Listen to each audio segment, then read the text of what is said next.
أعوذ بالله من الشيطان اللعين الرجيم بسم الله الرحمن الرحيم اللهم صل على محمد وآل محمد بسم الله الرحمن الرحيم حميم تنزيل من الرحمن الرحيم یہ کتاب حامیم یہ کتاب رحمان الرحیم اللہ کی طرف سے نازل ہوئی ہے۔ سب سے پہلے بسم اللہ کا ترجمہ کرنا چاہیے۔ اللہ کے نام سے شروع کرتا ہوں جو بڑا مہربان نہایت رحم والا ہے۔ حامیم یہ کتاب رحمان الرحیم اللہ کی طرف سے نازل ہوئی ہے۔ کتاب فصلت آیاتہ قرآنا عربیا لقوم یعلمون یہ وہ کتاب عربی قرآن ہے جس کی آیتیں سمجھدار لوگوں کے واسطے تفصیل کے ساتھ بیان کر دی گئی ہیں، سمجھدار لوگوں کے واسطے۔ بشیرم و نذیرا نیکوکاروں کو خوشخبری دینے والی اور بدکاروں کو ڈرانے والی ہے۔ فَأَعْرَضَ أَكْثَرُهُمْ فَهُمْ لَا يَسْمَعُونَ اس پر بھی ان میں سے اکثر نے منہ پھیر لیا۔ اللہ اکبر۔ قرآن کریم نیکوکاروں کے لیے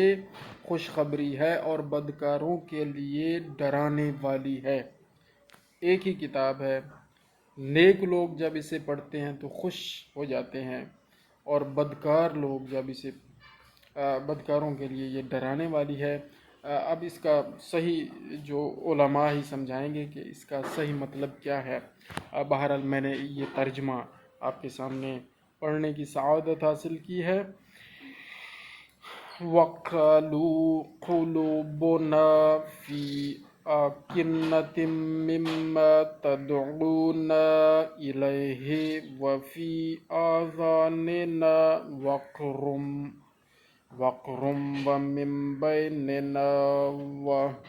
وَبَيْنِكَ حِجَابٌ فَاعْمَلْ إِنَّنَا عَامِلُونَ اور کہنے لگے کہ جس چیز کی طرف تم ہمیں بلاتے ہو اس سے تو ہمارے دل پردوں میں ہیں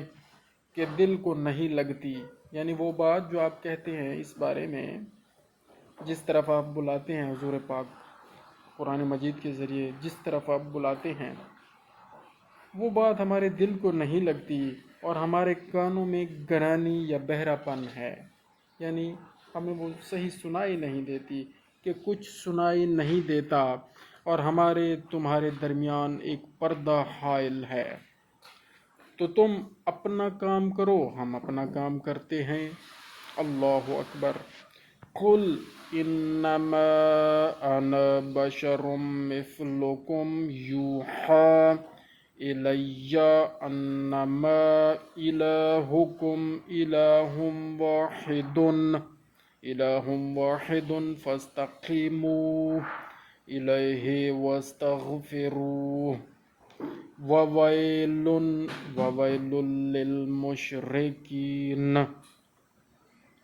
اے رسول صلی اللہ علیہ وآلہ وسلم، آپ فرما دیجئے کہ میں بھی شکل و شباہت میں بس تمہارا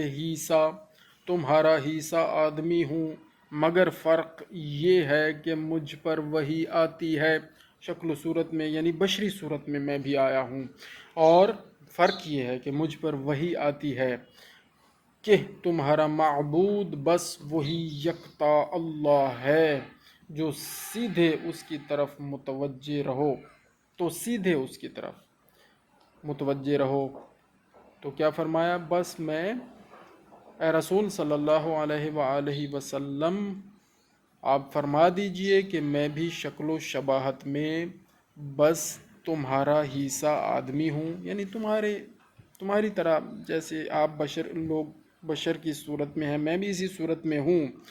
مگر فرق یہ ہے کہ مجھ پر وہی آتی ہے، کیا آتی ہے کہ تمہارا معبود بس وہی یکتا اللہ ہے، واحد اللہ ہے، ہمارا جو معبود ہے اس بارے میں، کہ تمہارا معبود بس وہی یکتا اللہ ہے، تو سیدھے اسی کی طرف متوجہ رہو اور اسی سے بخشش کی دعا مانگو، اور مشرکوں پر افسوس ہے جو شرک کرتے ہیں، جو اللہ تعالیٰ کے ساتھ کسی اور کی بھی عبادت کرتے ہیں، جو اللہ تعالیٰ کے ساتھ کسی اور کو اس کی ذات میں یا اس کی صفات میں شریک ٹھہراتے ہیں، اور جیسے جیسے اللہ تعالیٰ کی وہ جو صفات ہیں، ذات، اور جو اللہ کی ذات ہے وہی چیز کسی اور ذات میں مان لیتے ہیں یا اسی صفت کو کسی اور کے ساتھ منسوب کرتے ہیں، اسی طرح اسی کنسسٹنسی سے، اسی فریکوینسی سے، اسی شدت سے، تو یہ شرک ہو جائے گا اور پھر جہنم ٹھکانہ ہے۔ تو اللہ تعالیٰ نے فرمایا ہے وَوَيْلٌ لِّلْمُشْرِكِينَ، اور مشرکوں پر افسوس ہے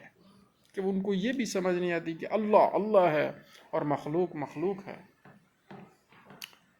تو اللہ تعالیٰ نے اپنی مخلوق کو خود جو عنایت کیا ہے وہ مخلوق کے پاس اللہ کی طرف سے عطا کردہ ہے، یہ ماننا ہے۔ اب جو امام ہیں، 14 معصومین ہیں، حجت خدا ہیں، یا جتنے انبیاء گزر چکے ہیں اور ہمارے پیارے نبی آخری نبی ہیں، ان کے بعد کوئی نبی نہیں آئے گا، اور پھر ان کے بعد 12 ائمہ ہیں، اور اب یہ آخری امام کا زمانہ ہے۔ تو ان کو جو ہمت، جو طاقت، جو قدرت،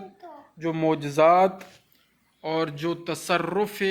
تصرف کائنات پر اللہ نے جو دیا ہے، ہمیں یہ ماننا ہے کہ یہ اللہ کی طرف سے عنایت کردہ ہے اور عطا کردہ ہے، اور اللہ تعالیٰ کے ارادہ سے اور اللہ کی مشیت سے اور اللہ تعالیٰ کے حکم سے نبی یا امام جو بھی معجزے دکھاتے ہیں وہ اللہ کے حکم سے ہوتا ہے، اللہ کے ارادے سے ہوتا ہے، اللہ کی مشیت سے ہوتا ہے۔ امام اپنی مرضی نہیں کرتے، انبیاء اپنی مرضی نہیں کرتے، اپنی مرضی سے بولتے بھی نہیں ہیں۔ حضور پاک صلی اللہ علیہ وآلہ وسلم پر وحی آئی ہے نا کہ اے رسول، آپ تو اپنی زبان بھی اس وقت کھولتے ہیں جب آپ پر وحی نازل ہوتی ہے، تو ارادہ خدا جو ہوتا ہے وہی اسی ارادے سے ارادہ نبی ہوتا ہے، اس ارادے سے متصل ہوتا ہے، یعنی اس ارادے کے خلاف نہیں ہوتا، اس ارادے سے متصل ہوتا ہے وہ ارادہ۔ امام کا ارادہ بھی اللہ کے ارادے سے متصل ہوتا ہے، یعنی اللہ کے ارادے کی طرف ہوتا ہے، اس کے اپوزٹ میں نہیں ہوتا، مخالفت میں نہیں ہوتا۔ اور جب ارادہ خدا امام کے ارادے کی طرف ہو اور امام کا ارادہ بھی اللہ ہی کی طرف ہو، تو وہی ہونا ہے جو اللہ چاہے گا، اور امام وہ چاہتے ہی نہیں ہیں۔ ولی، جتنے بھی ولی اولیاء ہیں، ان کو بھی جب یہ ولایت ملتی ہے اور یہ تصرف کائنات پر ملتا ہے اور یہ معجزات وہ دکھاتے ہیں اور کرامات ان سے ظاہر ہوتی ہیں، تو وہ کیا ہوتا ہے؟ وہ اصل میں ارادہ خدا ہوتا ہے، جو اس ارادہ خدا سے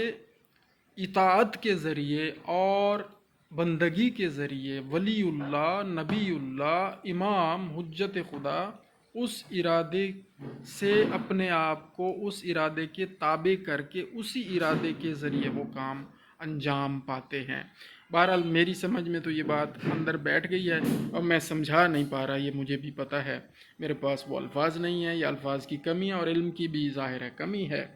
تو بہرحال شرک نہیں کرنا، جیسی ذات اللہ کی ہے ویسا کسی اور کو نہیں ماننا۔ اللہ اللہ ہے، مخلوق مخلوق ہے، مخلوق کے پاس جتنی بھی کرامات، معجزات، تصرف بالکائنات، ولایت، حکم، سارا کچھ جو انبیاء کو اور اولیاء کو اور امامین کو اور 14 معصومین کو اللہ پاک نے عنایت کیا ہے، یہ ماننا ہے کہ یہ سب اللہ کی طرف سے عنایت کردہ ہے، ان کا اپنا ذاتی نہیں ہے، تو پھر شرک نہیں ہوگا۔ اللہ اللہ تے خیر صلی اللہ، جزاکم اللہ خیرہ۔ اب ہم اس آیہ مبارکہ کو پڑھتے ہیں اور یہ رکوع ختم ہوگا۔ ان الذین نہیں، ابھی اوپر والی آیت رہ گئی ہے، الذین لا یؤتون الزکاۃ وہم بالآخرۃ ہم کافرون، جو زکوٰۃ نہیں دیتے اور آخرت کے بھی قائل نہیں، بے شک جو زکوٰۃ نہیں دیتے اور آخرت کے بھی قائل نہیں، کون؟ مشرکوں پر اللہ کریم نے افسوس کا اظہار کیا ہے پچھلی آیت میں، اور مشرکوں پر افسوس ہے جو زکوٰۃ نہیں دیتے اور آخرت کے بھی قائل نہیں ہیں۔ ان الذین آمنوا وعملوا الصالحات لہم اجر غیر ممنون، بے شک جو لوگ ایمان لائے اور اچھے اچھے کام کرتے رہے، ان کے لیے وہ ثواب ہے جو کبھی ختم ہونے والا نہیں۔ ایسا ثواب اللہ ان کو دے گا جو کبھی ختم ہونے والا نہیں ہے۔ اس آیہ مبارکہ کی تفسیر میں سید فرمان علی رحمۃ اللہ علیہ نے فرمایا ہے، اس کے ایک معنی یہ بھی ہو سکتے ہیں کہ یہ ایک ایسا عطیہ ہوگا جس پر احسان نہیں جتایا جائے گا تاکہ یہ کبھی چھپے نہیں، یعنی ایسا عطیہ اللہ تعالیٰ عطا فرمائیں گے ثواب کی صورت میں اور جنت الفردوس کی نعمتوں کی صورت میں، اور کہ اس پر احسان جتلایا نہیں جائے گا جنتیوں پر کہ بار بار وہ شرمندہ ہوں، اور نہیں بلکہ احسان ہو گیا اور بس وہ خوش رہیں۔ اللہ تعالیٰ کی طرف سے یہ انعام اور یہ ثواب کبھی ختم نہیں ہوگا۔ تو دوستو، یہ سورہ مبارکہ حامیم السجدہ، جو کہ ایک مکی صورت ہے اور جس کے 6 رکوع ہیں اور ٹوٹل 54 آیتیں ہیں، اس میں سے ہم نے آیت نمبر 1 سے لے کر آیت نمبر 8 تک پڑھنے کا شرف حاصل کیا، تلاوت کا شرف حاصل کیا، اور اس کا ترجمہ پڑھنے کی سعادت حاصل کی، اور تھوڑی سی گفتگو اپنی طرف سے جو ہمیں سمجھ آئی وہ بھی کی ہم نے۔ اللہ تعالی ہماری غلطیوں کو معاف فرمائے اور ہماری نیکیوں میں یہ سارا ٹائم جو ہم نے گزارا نیکیوں میں شمار فرمائے، اور جو انجانے میں یا جس طرح بھی انسانی غلطیاں ہو جاتی ہیں انسانوں سے، وہ اگر ہم سے ہو گئی ہیں اس وقت تک پڑھنے میں یا سمجھنے میں یا سمجھانے میں، تو اللہ تعالیٰ معاف فرمائے اور ہمیں نیکیوں پر قائم رکھے۔ جزاک اللہ خیرا، اللہم صلی علی محمد و آل محمد وعجل فرجہم۔